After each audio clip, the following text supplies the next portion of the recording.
At least 29 children have been killed and 30 wounded in a Saudi-led coalition airstrike in Yemen. The children were travelling on a bus that was hit at a market in WION in the northern province of Sada.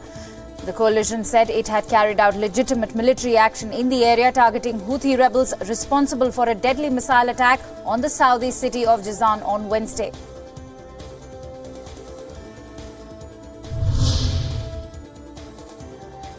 The US State Department called for the Saudi-led coalition to investigate reported airstrikes in Yemen that killed dozens of people, including children.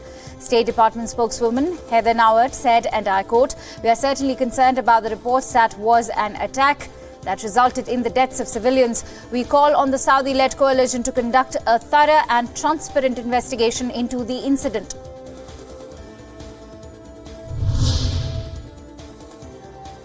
US President Donald Trump pushed for prison reform legislation to be passed during a meeting with governors in Bedminster last week. Trump met with intercity faith leaders from around the country. The White House in February had urged US lawmakers to move ahead with legislation to help prisoners prepare for life after release, but stopped short of calling for broader reforms such as changing mandatory minimum sentences for drug crimes.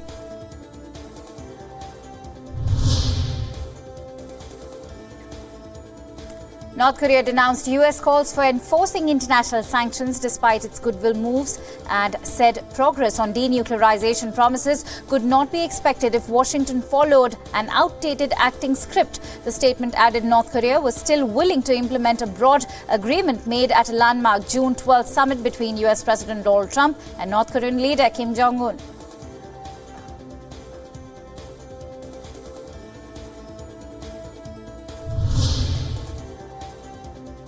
The mayor and police chief of Washington, D.C. promised tight security for Sunday's Unite the Right rally and counter-protests, marking the first anniversary of a white nationalist rally that erupted in deadly violence a year ago. D.C. Chief of Police Peter Newsham said that guns will be banned from the rallies. Any person found in possession of a gun in and around Sunday's protest events would be arrested.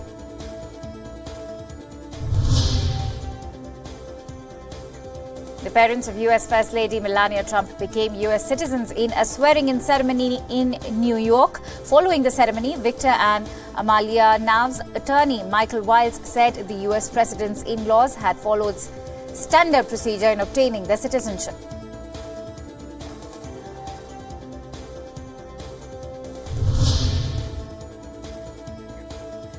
Argentine President Macri reacts after a bill legalizing abortion failed to pass in the Senate, saying that the problem of unwanted pregnancies will not change with one more or one less law. The Argentine Senate on Thursday voted against the abortion bill, which would have legalized a woman's right to seek an abortion into the 14th week of pregnancy. The bill had reached the Senate after being narrowly passed in the lower house in July.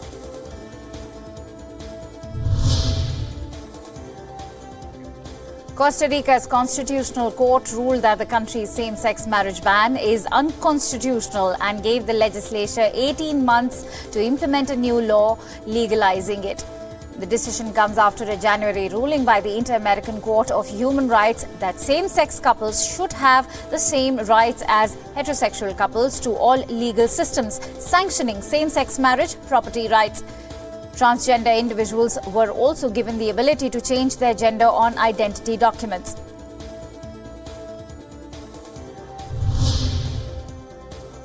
Spanish rescue boat Open Arms arrived in the southern part of Algeciras with 87 migrants rescued off the coast of Libya. The 87 people were rescued from an inflatable raft which was floating directionless with a broken motor in the open sea on August 2nd. The charity Proactiva Open Arms operates in the sea between Libya and southern Europe in a mission aimed at aiding migrants who have found themselves in trouble during an attempt to cross the sea from northern Africa.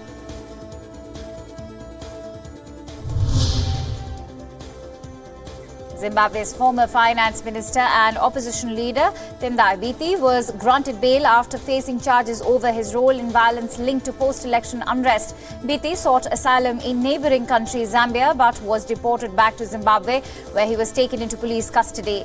Biti was also charged with falsely and unlawfully announcing results of the election. Biti has been banned from addressing political rallies or news conferences until the case is over.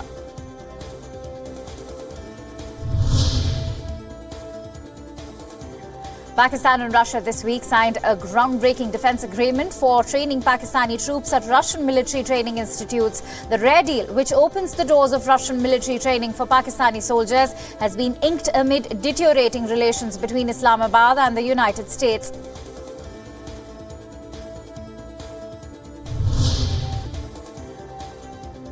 An exodus of Venezuelans is threatening to overwhelm services in a northern border city of Brazil after a federal appeals court judge overturned a ruling that had barred the migrants fleeing economic and political turmoil back home.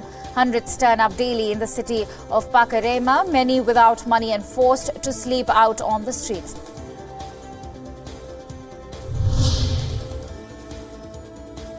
The Kremlin said that it has received a letter from the mother of jailed Ukrainian filmmaker Oleg Sentsov asking Russian President Vladimir Putin to pardon her son.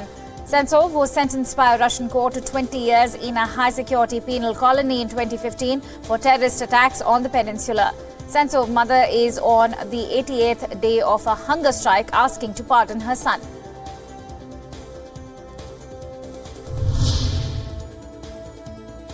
A quick-thinking driver and local residents used a bedsheet to save a 7-year-old boy falling from the 4th floor of an apartment building in China. A video which surfaced online captured the thrilling moment when a boy was dangling from the window frame of an apartment located on the 4th floor of a building.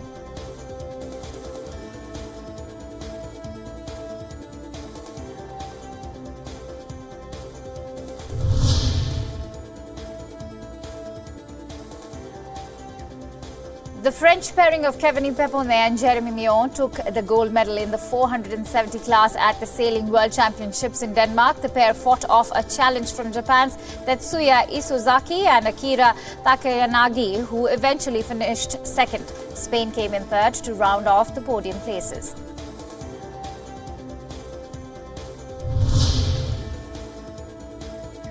US President Donald Trump's administration set a goal of creating a 6th branch of the US military by 2020 known as the Space Force and said it would work to build bipartisan support in Congress for the plan.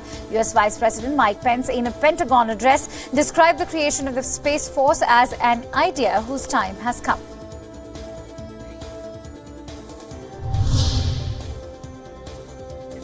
Nagasaki City in Japan commemorated the 73rd anniversary of the US atomic bombing. UN Secretary General Antonio Guterres made headlines by being the first sitting chief of the United Nations to attend the ceremony, which is held every year at 11:02 local time.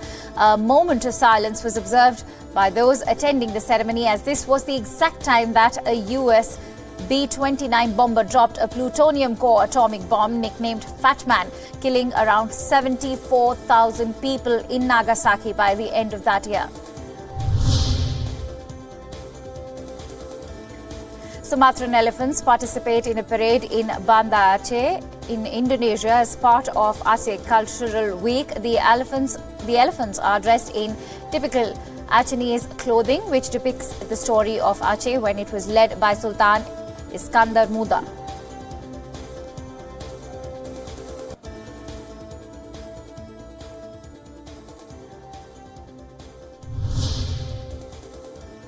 The ruling National Democratic Alliance's candidate Harivansh Narayan Singh was elected as the Deputy Chairman of India's Upper House. Singh, a veteran journalist, is a first-time MP from the JDU party. Singh was the media advisor to former Indian Prime Minister Chandrasekhar.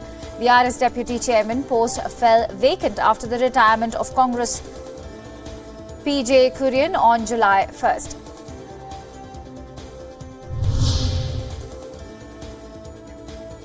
The The famous Swedish furniture brand IKEA has ventured into India, opening its first store in the southern city of Hyderabad. The store is built on a 13-acre land and will offer over 1,000 products. With one store opened in southern India, the firm now aims to open more than 25 stores across India by 2025.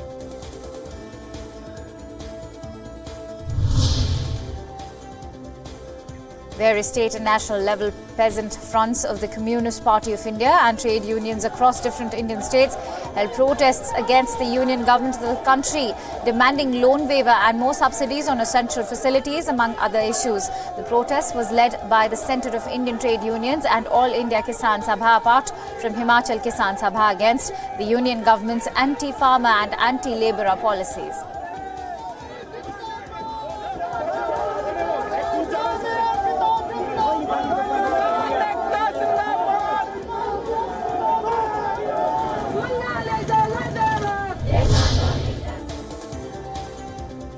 Torrential rains and landslides killed at least 20 people in southern India, with the authorities opening the shutters of 24 water reservoirs in an unprecedented move to prevent potentially disastrous breaches. The June to September rains in Kerala state has damaged crops worth 3.42 billion rupees. The Kerala State Meteorological Department forecast rains to continue till Friday night.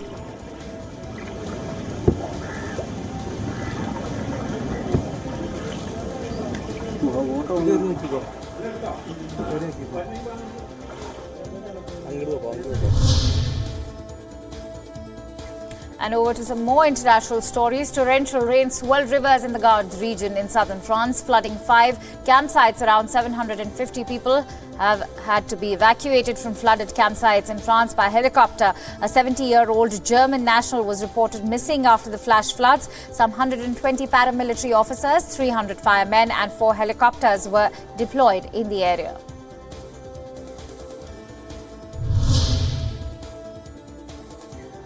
Days of continuous heavy rain have battered southwest China's Tibet Autonomous Region and Guizhou province, triggering geological disasters, blocking traffic and leaving residents stranded. Local authorities said that they are taking all the necessary efforts to reopen the blocked road. However, when traffic will be resumed, which remains unknown.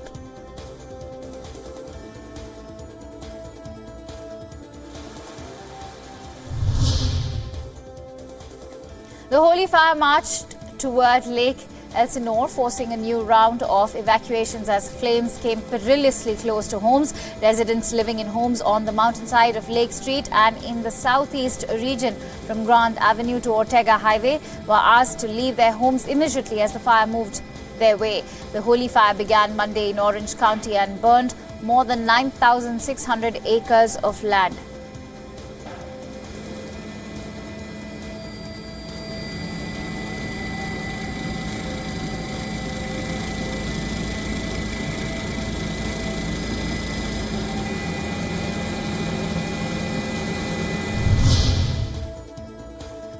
The Indonesian island of Lombok has been shaken by a third big earthquake in more than a week. The death toll from a magnitude 6.9 earthquake on the Indonesian island of Lombok on Sunday has risen to 259 and may still go higher. The region has been hit by more than 350 aftershocks, the worst of which struck on Thursday.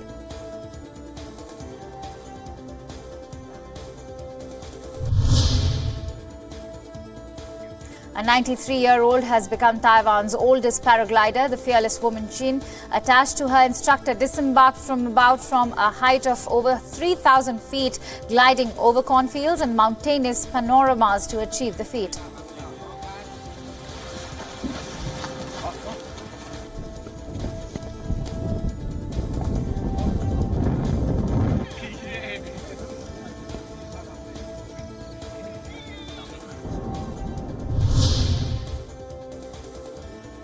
The Nevada's Lechulan volcano continues to spew plumes of smoke and lava. Tourists managed to capture the volcanic eruption on camera. The widely shared video showed a smoke column rising above a ski resort. The authorities issued an alert but fell short of ordering evacuation at the ski resort.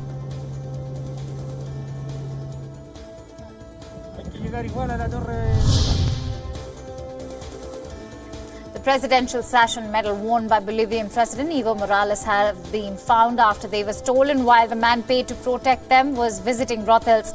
The police lieutenant had put the items in a backpack in his vehicle to take to the central city of Cochabamba, where Morales was due to wear them for activities at Independence Day celebrations. The officer reported the backpack was stolen from his car while he visited several brothels.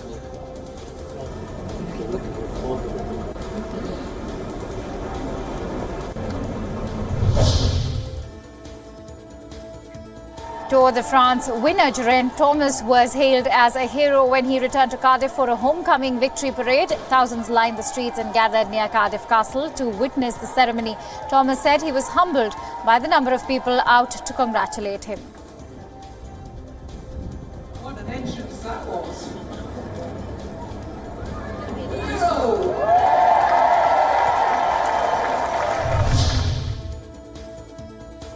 Europe continues to swelter in the recent heat wave, and it's not only humans that are trying to keep cool. The animals at the Schönbrunn Zoo in Vienna enjoy frozen fruit and take cold showers to beat the heat.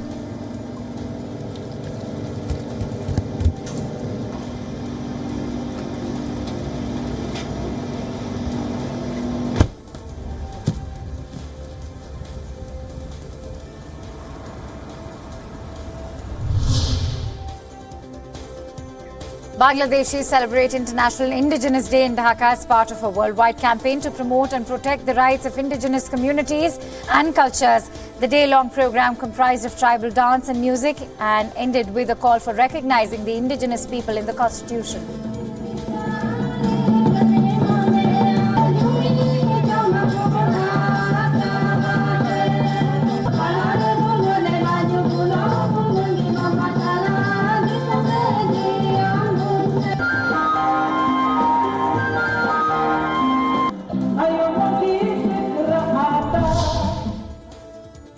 The 15th Inner Mongolia Prairie Culture Festival kicked off in the Hohhot city in China. The festival features a series of activities that include artistic performances, activities to commemorate the 40th anniversary of China's reform, and opening up theme concerts, domestic and international cultural exchange exhibitions and forums on prairie culture.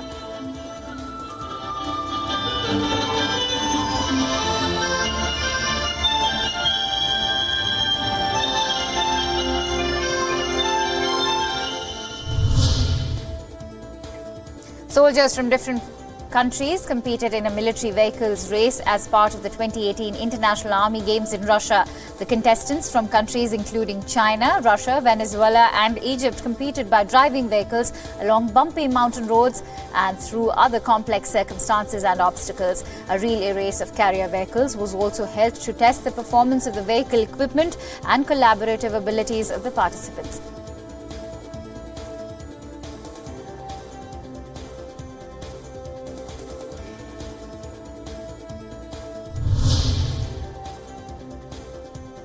Heritage buildings in the Ecuadorian capital were lit up to mark the opening ceremony of the Festival of Lights. Over 2 million people are expected to attend the dazzling festival, which is popular among tourists.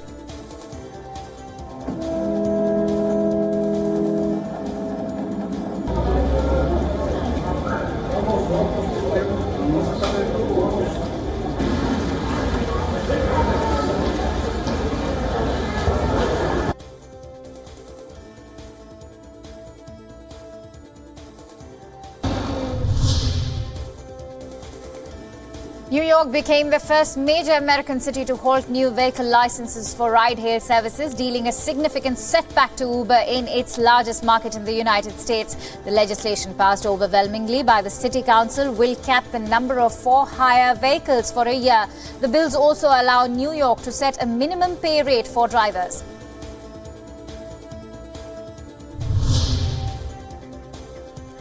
And over to news from the entertainment sector. Television show Friends star David Schwimmer will appear on Will and Grace as a new love interest for Deborah Messing's character. NBC Network confirmed that Schwimmer will play opposite Messing's Grace on the sitcom revival that's back on October 4th. Alec Baldwin, Chelsea Handler and Mary Cormack were previously announced guest stars.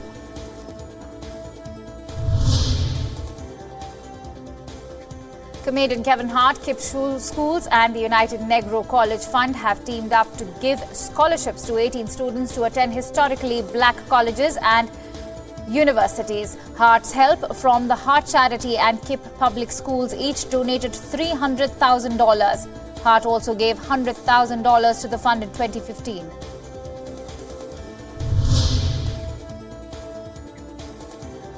Indian filmmaker Karan Johar has announced that Ranveer Singh, Kareena Kapoor Khan and Alia Bhatt, all three Bollywood actors, will star in his directorial Takht. This will be Ranveer and Karan's first film as an actor and director duo, also starring Vicky Kaushal, Bhumi Pednekar, Janhvi Kapoor and Anil Kapoor among other actors from Bollywood. The film is scheduled to release in 2020.